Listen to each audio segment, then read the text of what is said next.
Oi gente, tudo bem com vocês? Bem-vindos para mais um vídeo. No vídeo de hoje a gente vai conversar sobre A Dança da Morte, do Stephen King. Quem me acompanha no Instagram e viu alguns vlogs recentes aqui do canal, sabe que eu já estou lendo A Dança da Morte há 84 anos e que eu não terminava nunca, gente. Foi um suplício para terminar este livro. No vlog eu contei um pouco mais sobre o porquê dessa demora, vou deixar aqui nos cards para você ver, tá? Mas, né, os humilhados foram exaltados e eu cheguei ao fim, finalizei A Dança da Morte depois de muitos meses lendo. Acho que eu fiquei 3 meses nesse livro, gente. Meu Deus do céu, foi muito tempo. E hoje eu vim aqui trazer uma resenha pra vocês sem spoiler, tá bom? Porque no vlog, na minha última atualização, eu fiz uma atualização com spoilers, tá? Porque tinha algumas coisas que me irritaram que eu precisava comentar, mas neste vídeo aqui não vai ter spoiler, tá bom? Eu vou comentar com vocês aqui sem entregar grandes coisas da narrativa. Então, se você quer saber mais o que eu achei sobre A Dança da Morte, continue assistindo o vídeo. Então vamos lá, né, gente? Eu não vou ficar muito tempo segurando esse livro, porque afinal ele é um baita de um calhamaço. Mas, pra caso você não conheça a história, aqui a gente vai ter um vírus extremamente letal que vai se espalhar pelo mundo por meio de um erro do Departamento de Segurança dos Estados Unidos. Eles estavam ali desenvolvendo uma super gripe, só que vai acontecer um vazamento ali, né, um acidente, e um trabalhador ali infectado vai sair e vai começar a espalhar esse vírus. Só que esse vírus, ele tem uma coisa, que ele é extremamente letal. Então, 99% da população mundial vai morrer por conta dessa doença, vai ficar conhecida como Capitão Viajante, tá? E o legal nessa primeira parte é que esse livro ele é dividido em 3 partes, tá? E aí a gente vai discutir aqui um pouquinho sobre essas partes. Nessa primeira parte, a gente vai ter esse vírus se espalhando pelo mundo. Então, o Stephen King vai contar aqui pra gente os fatores envolvendo o contágio desse vírus, e ele vai dar uma explicação muito boa o porquê desse vírus ser tão letal. Porque, gente, o que acontece, né? Quando a gente pega uma doença, o nosso corpo, ele começa a produzir anticorpos para combater essa doença. Só que essa gripe, ela tem uma coisa diferente, sabe? Quando as pessoas são contaminadas, e o contágio, ele é um contágio que acontece de forma instantânea, você chegou perto de alguém, não precisa da pessoa nem espirrar. Você chegou perto, você pegou a doença. E aí, a partir daquilo, o seu corpo vai começar a trabalhar para produzir anticorpos, tá? E o Stephen King explica isso no livro, isso é incrível. Então, seu corpo vai começar a trabalhar para produzir esses anticorpos. Só que aí, quando o seu corpo desenvolve os anticorpos necessários para combater a doença, o vírus sofre uma mutação. E aí, o seu corpo vai ficar nessa, até que chega um ponto em que chega numa forma muito letal, e aí o seu corpo não consegue mais produzir nada e você morre. E isso acontece muito rápido, sabe? As pessoas morrem com cerca de 2 dias após terem sido contaminadas com esse vírus. Então, por isso que ele é um vírus muito letal. Além de ter um índice de contaminação muito rápido, tipo assim, chegou perto, encostou, já era, entendeu? Você pega no ar assim, ele é um vírus que vai se mutando a cada vez, então é muito difícil, e por isso também que eles não conseguiram produzir uma vacina a tempo, né, antes de causasse um estrago. Afinal, em meses, ou até, assim, sei lá, foi bem rápido, grande parte da população já estava, assim, sendo aniquilada pelo vírus. E aí, uma coisa interessante também nessa primeira parte que ele vai fazer, e que é uma coisa que se relaciona muito com a gente, esse livro ele é muito atual, gente, vocês não estão entendendo do tanto que esse livro ele é atual. Aí, uma coisa que a gente vai acompanhar nessa primeira parte é como o governo vai lidar com isso, o que o governo vai fazer. E é bem semelhante com o que o nosso governo faz.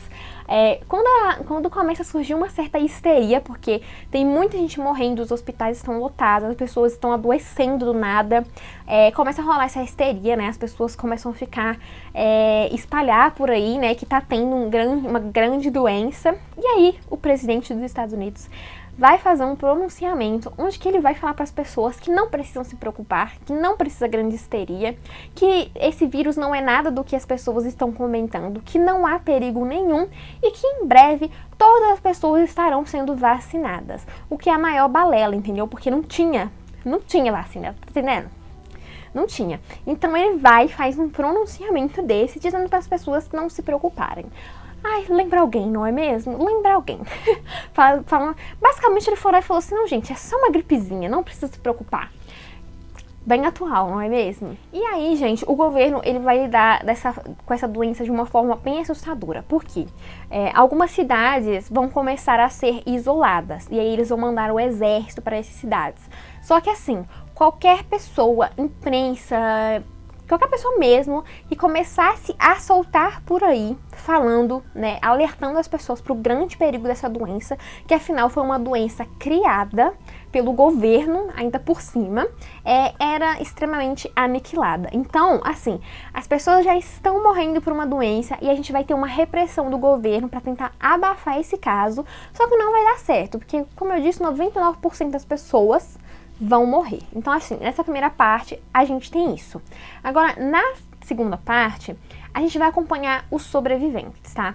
Então, depois que 99% das pessoas foram aniquiladas, algumas pessoas são imunes a essa doença, elas nem chegam a pegar, sabe? E aí não se sabe o porquê, né? Porque, afinal, não teve como fazer pesquisas em cima dessas pessoas para descobrirem o que há nelas, que elas são imunes à doença e nem chegam a pegar. Então essas pessoas, que é tipo o 1% que restou, vão ter que lidar com algumas questões. Então o começo, a gente vai acompanhar esse processo de luto, sabe? Não só pelas pessoas queridas que eles perderam, mas também pelo mundo inteiro, sabe?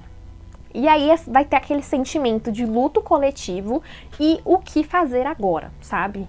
Porque, né, o mundo vai entrar num certo colapso, vai ter falta de energia, vai ter falta de recurso e por aí vai. E fora essas mortes por doença, também vão ter aquelas mortes naturais. Então, tem esse sentimento do luto. E as pessoas vão começar a sonhar. Como assim sonhar, gente? Todo mundo sonha. Como assim sonho? Então, a gente vai ter aqui duas figuras, dois opostos, dois extremos talvez. Um é a representação do bem e o outro é a representação do mal.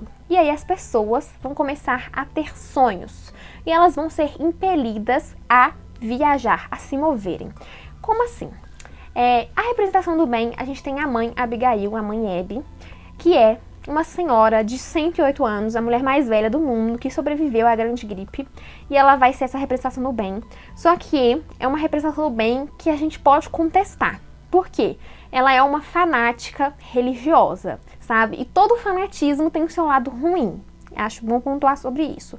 E a própria Abby, ela vai ter algumas falas preconceituosas, sabe? Em dado momento, a gente vai ter a narração pelo ponto de vista dela e a gente vai conhecer um pouco mais sobre ela, sobre a vida dela, como que foi a infância e por aí vai. E aí ela diz algo sobre votar apenas nos republicanos. Ela tem uma fala muito preconceituosa contra as pessoas católicas. Então é um lado de uma representação do bem que pode ser contestada. E eu vou comentar sobre isso mais à frente. E do lado do mal, a gente vai ter Randall Flagg. Que, gente, a descrição do Stephen King pra esse cara é muito assim... A gente já fica com medo dele logo de cara. Eu lembro que ele sabe, ele vai descrevendo assim, você visualiza um demônio, cara. Tipo, é isso que o cara é. Ele fala que o Randall Flagg é tipo... um tumor que está ali esperando pra entrar num corpo, umas coisas assim. Então você já viu que o cara é barra pesada. E fora que ele tem poderes da magia, entendeu? Então, assim, tem isso. E aí as pessoas vão começar a sonhar com essas duas figuras, os chamando para irem ao seu encontro. E aí a gente vai ter aquelas pessoas que vão ao encontro da Abby e aquelas pessoas que vão ao encontro do Randall Flagg. A princípio, eu fiquei com aquela coisa, achando que as pessoas que iriam pra lá do Randall Flagg seriam pessoas 100% do mal, que era só os bandidos e não sei o que, mas não. Não é bem assim. Tanto que eu cheguei a achar que o Larry Underwood iria pro lado do Randall Flagg, mas ele não vai. Porque eu também cheguei a pensar que as pessoas que iriam pro lado da mãe seriam pessoas 100% boas. Só que ninguém é 100% bom ou 100% mal. Pelo menos nós humanos não somos assim. Randall Flagg, coitado, ele é 100% mal, não tem nada, não tem resquícios de bondade nele. Mas nós humanos somos feitos de opostos. Então, a gente tem essa coisa aqui, né? Tanto que a própria mãe não é 100% boa. Afinal, como eu disse, ela vai ter umas falas bem preconceituosas. Ela é um lado bom que a gente pode contestar aí. né? E aí nisso a gente vai ter alguns personagens que vão ser os nossos principais, sabe? E, gente, uma coisa sobre os personagens. São muitos, cara. Tipo, são muitos, mas a gente não fica perdido. Eu achei que eu iria ficar perdida com tanto personagem. No começo, às vezes eu confundia, mas depois chega certo tempo que a gente vai conhecendo eles, o que é uma característica do Stephen King mesmo, nas suas obras, de descrever tão bem os seus personagens, que a gente conhece eles, assim, no seu íntimo, cara. Eu acho isso incrível. A gente vê a mudança pelos quais esses personagens passam. Personagens que, a princípio, eu detestava. No final, eu até que fui com a cara. Personagens que no início eu gostava. No final, eu gostei mais ainda. E por aí vai. Então, a gente tem isso. Por isso que não fica tão confuso, sabe? Apesar de ter muitos personagens, muitos nomes, chega a certo ponto da história, a gente para de confundir. Porque cada personagem tem a sua característica. Cada personagem vai passar por uma mudança, então chega a certo ponto a gente conhece eles muito bem. Ainda sobre as personagens, quem me acompanha no Instagram e viu alguns vlogs, viu que a princípio eu não tava gostando de ninguém na história, gente. Nossa, eu demorei a me ligar a algum personagem, a gostar de algum personagem. A princípio eu tava detestando todos, sabe, detestando assim, indiferente pra mim, sabe? Mas chegou num certo ponto eu comecei a ter uma simpatia por alguns, como o Larry, né, Larry perfeito, o Glenn Bateman, que é um sociólogo, que ele vai prever algumas coisas aqui, prever no sentido de que, por ele ser um sociólogo, um estudioso de sociedades, em certo momento, ele vai falar que, a princípio, né, essas pessoas estão de luto, mas depois que esse luto passar, elas vão precisar se organizar, sabe? Vão precisar de criar uma nova forma de governo, e eles vão fazer isso, e ele vai falar o que essas pessoas, esse governo, precisam ter, características, e o que pode vir a acontecer. E aí ele comenta que essas pessoas, elas vão estar suscetíveis a uma ditadura. Então, assim, devido a todo esse caos no mundo, esse luto, as pessoas vão estar muito suscetíveis a seguir qualquer um que apresente qualquer coisa ali. Então, por isso que eu falo, por isso que a gente entende um pouco também essa questão de por que certas pessoas foram para o lado do Randall Flagg, né, porque elas vão estar propensas a esse tipo de governo. E aí o Glenn, ele é uma figura sensacional, sabe? Pena que eu só fui perceber que eu gostava dele quando já era tarde demais. Mas ele é incrível. E aí a gente vai ter a figura do Nick Andrews, que eu também fico com a cara dele logo do começo. Eu adoro ele. O Tom Cullen, gente, o Tom Cullen é um amorzinho, melhor personagem da vida. Aí a gente vai ter o Stuart, né, o Stu Hedman, que a princípio eu não gostei dele, no final eu fiquei assim, tá, tolero. A gente vai ter a Franny Goldsmith, insuportável, ou garota chata. Nossa, Deus, gente, que garota chata essa. Eu não fui com a cara dela desde o começo e no final também continuei sem gostar. Vamos ter o Harold, que também vai ter um papel muito fundamental aqui, a Nadine Cross, por aí vai, tá? A Nadine, assim, a princípio eu gostava dela, mas depois, meu aí sabe o que eu tô falando, essa mulher é muito doida, gente, vai fazer umas coisas aí que, meu Deus do céu, enfim. Mas é isso. Nessa segunda parte, a gente vai acompanhar essa galera se estruturando, né, vivendo, primeiro fazendo essa viagem para chegar a Boulder, e quando eles chegam lá e tá com um número muito grande de pessoas, eles vão começar a se organizar, vão tentar estruturar uma nova forma de governo pra, né, se organizar, porque afinal, senão aquilo ali vai virar uma bagunça, sabe? A chance de dar ruim vai ser muito grande. E aí, nessa segunda parte, a gente vai ter isso, sabe? E não vamos ter, e em fundo, a gente vai ter ali pairando a figura do Homem Escuro. Porque, como eu disse, todo mundo vai começar a sonhar com ele. Então, todo mundo sabe da existência dele, todo mundo tem medo. Então, a princípio, ninguém fala sobre ele, porque tá todo mundo de luto, tá todo mundo naquele choque. Mas, no fundo, a gente tem essa ameaça ali, esse medo, o que fazer com o Randall Flagg, será que a gente deixa lá, né? Não deixa lá, a gente faz alguma coisa, o que fazer? Então, no fundo, tem essa característica. E aí, beleza. No final da segunda parte vai ter um grande acontecimento que vai ser um divisor de águas, e aí as coisas vão começar a desandar, né? Como eu postei lá no Scooby, é na hora que o bicho pega, entendeu? E aí a gente vai pra terceira parte, que é chamada de Resistência. Que, se eu não me engano, ela começa no período de setembro e vai até janeiro do ano seguinte. Não lembro agora se é isso mesmo, mas é um período grandinho, tá? E aí, nessa resistência, a gente vai ter uma reação, porque as coisas não vão começar a dar tão bem pro Randall Flagg. Então o Randall Flagg vai começar a sentir medo. Do quê? de pessoas normais, humanos, pessoas como eu. E aí as coisas vão começar a não dar tão certo e o Randall Flagg vai ficar naquela de o que fazer, será que eu já ajo, será que eu vou lá? E de um lado a gente vai ter o pessoal lá em Boulder pensando o que fazer também. E aí a gente vai ter agora o grande combate entre esses dois lados. E quando eu tava lendo, eu lembro que eu fiquei com medo de o final ser uma coisa, uma resolução de último minuto, aquele Deus Ex Machina. De certa forma foi, sabe? De certa forma foi, mas não vou entrar em tantos detalhes sobre isso, né? Porque como eu disse, esta resenha não tem spoiler, mas se você quiser saber, vai lá ver o vlog, que no vlog eu falei. Mas enfim, sobre o final, gente, o final foi uma coisa que ao mesmo tempo que eu gostei, eu não gostei, sabe? Teve alguns elementos que eu fiquei um pouco indignada, algumas pessoas que morreram, de certa forma, foram sacrificadas em prol de, talvez, Deus quis, não sabemos, porque essas coisas não são explicadas, sabe? Porque aqueles 4 ali, daquele grupo, são os que têm o poder, o dom, não sei, de combater o Randall Flagg. Não é uma coisa que fala tão bem. Mas eu entendo. Eu entendo por quê, porque a gente tem um narrador aqui, que ele é um narrador que, apesar de ser um narrador em terceira pessoa, onisciente, às vezes intruso, nem sempre, sabe? E por isso que é importante. Não faria sentido ele se intrometer para fazer essas explicações, porque ele narra as coisas pelo ponto de vista das personagens. E nenhuma personagem ali sabe o porquê. As pessoas simplesmente aceitam os seus papéis ali nesse apocalipse, nesse rolê doido, parece uma coisa muito bíblica, né? E pronto, sabe? E as únicas pessoas que talvez poderiam explicar são a mãe e o Randall Flagg. E não seriam explicações parciais. Seriam explicações dotadas dos valores que eles têm, sabe? De um lado, o fanatismo religioso, que é o que a mãe fala. Ela fala o tempo inteiro, tipo assim, porque Deus quis, entendeu? Vocês vão ter que ir lá combater o Randall Flagg porque Deus quis. É a vontade do Senhor. Essa é a explicação dela. Pode ser uma explicação relevante? Pode ser, né? Se a gente levar em conta todos os acontecimentos, pode ser uma boa explicação. E por um lado a gente teria o Randall Flagg, que também não seria uma explicação parcial, porque afinal ele tá olhando pelo próprio umbigo dele, para as coisas que ele quer, né, ser o chefão ali, que ele merece, não sei o quê.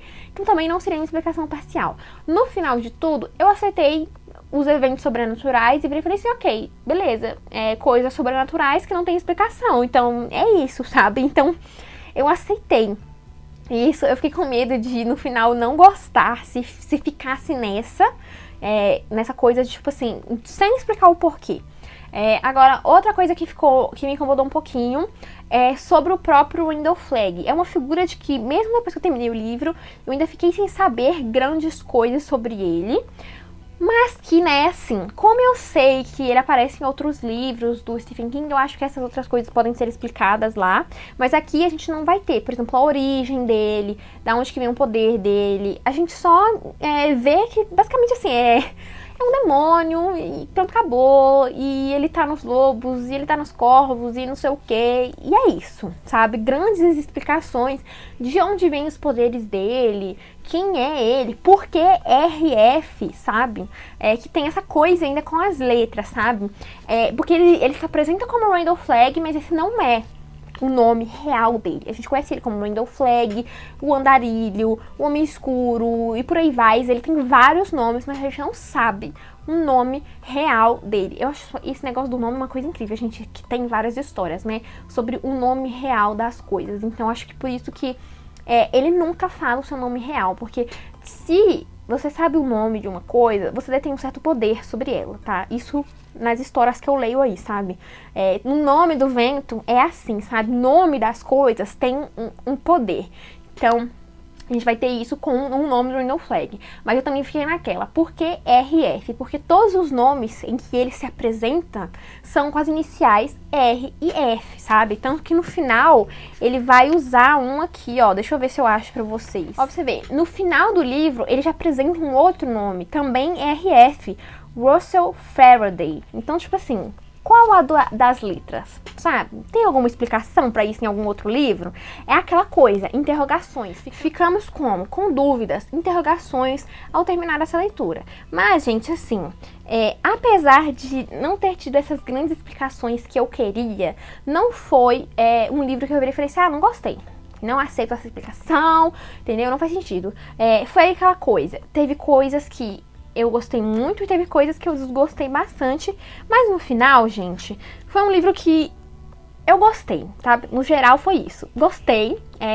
Não lembro agora quantas estrelas eu dei no Scooby, mas eu ainda tô ponderando sobre as estrelas que eu vou dar pra ele. Ele é um livro meio cansativo, não pela narrativa em si, porque eu gosto da narrativa do Stephen King. Eu acho que as descrições que ele faz aqui na história são enriquecedoras, principalmente pra gente conhecer esses personagens.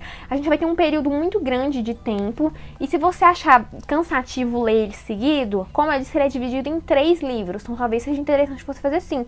Primeiro você lê o livro 1, dá uma descansada, depois vai pro livro 2, dá uma descansada e vai pro livro 3, sabe? Mas enfim, gente, no final eu me emocionei, assim. Como eu disse, alguns personagens vão meio que ser sacrificados. Isso foi uma coisa que me deixou um pouco com raiva, porque eu não queria que esses personagens morressem. Então eu fiquei meio chateada. Não só os personagens que eu gosto, sabe? A gente vai ter um número muito grande de pessoas que vão morrer em prol de alguma coisa. Então. Enfim, né, gente? É isso que eu tinha pra comentar sobre a Dança da Morte. Se você quiser saber sobre esses fatores que eu gostei e não gostei em detalhes, não se importar com spoilers, lá no meu vlog eu falei, tá, sobre isso. Mas, assim, é um livro que eu recomendo, sabe? Apesar das ressalvas. Não foi um livro 100% perfeito, mas foi um livro que acertou, assim, quase tudo. E aí, por isso, eu deixo aqui a recomendação. Se você é uma pessoa que tá muito sensível a esse período que a gente tá passando de pandemia, tá? Não recomendo a leitura pra você agora, porque aqui a gente vai ter uma situação semelhantíssima com a gente, com o que nós estamos passando, então pode ser um gatilho pra você, tá? Se você tá muito sensível com o que a gente tá acontecendo, deixa pra ler depois, na hora que as coisas melhorarem, tá bom? Porque a situação aqui, ela é extremamente semelhante com a gente. A diferença é que aqui a gente vai ter um toque sobrenatural, coisa que a gente não tem aqui. Mas muitas coisas aqui a gente vai se identificar e vai ver que, putz, é muito real isso. O Stephen King gosta de fazer umas críticas aí, então a gente vai ter essas críticas ao governo, sobre como o governo vai lidar com uma grande doença, né? Afinal, foi um erro cometido pelo próprio governo. E pensar que isso é uma coisa real, sabe? De que as grandes potências possam estar desenvolvendo um laboratório, doenças para aniquilar, sabe? Para poder usar em guerra. Então, assim, não é uma coisa que parece tão surreal para mim, sabe? Pode ser um pouco de teoria da conspiração, mas eu não duvido mesmo. Então tá aqui, né, gente? Deixa a minha indicação, como sempre o Stephen King arrasando, sabe? Continua sendo meu autor favorito, apesar das ressalvas. Foi um livro que eu gostei muito, que no final eu terminei tranquila, assim, sabe? Foi um livro que me emocionou, foi um livro que me irritou, que me tirou grandes emoções, que eu ri, que eu me apeguei a personagens, que eu odiei personagens. Então, assim, pra mim é isso, sabe? Um livro que me desperta vários sentimentos ao decorrer da história. É um livro bom, é um livro bacana, sabe? É um livro que eu vou indicar, então eu tô aqui indicando pra vocês. Então é isso, gente. Se você gostou desse vídeo, não esquece de deixar o seu like. Se você ainda não se inscreveu no canal, clica aqui no inscrever-se, tá? Se estiver em vermelhinho. E ativa o sininho pra receber notificação sempre que eu postar algo novo. Comenta aqui pra mim se você já leu ou tem vontade de ler A Dança da Morte. Quais foram as suas percepções. Se vocês detestaram a Franny Goldsmith e o Harold Lauder, como eu detestei aqueles dois, tá? Quais os seus personagens favoritos e quais as semelhanças com o nosso atual momento vocês veem nessa obra, tá bom? E se você quiser comprar este livro ou qualquer outra coisa na Amazon, eu tenho um link de afiliada e se você comprar por ele, é uma forma de ajudar aqui o canal e você não gasta nada além do que você já vai gastar comprando as suas coisinhas, tá bom? Então é isso, gente. Espero que vocês tenham gostado. Beijos e até o próximo.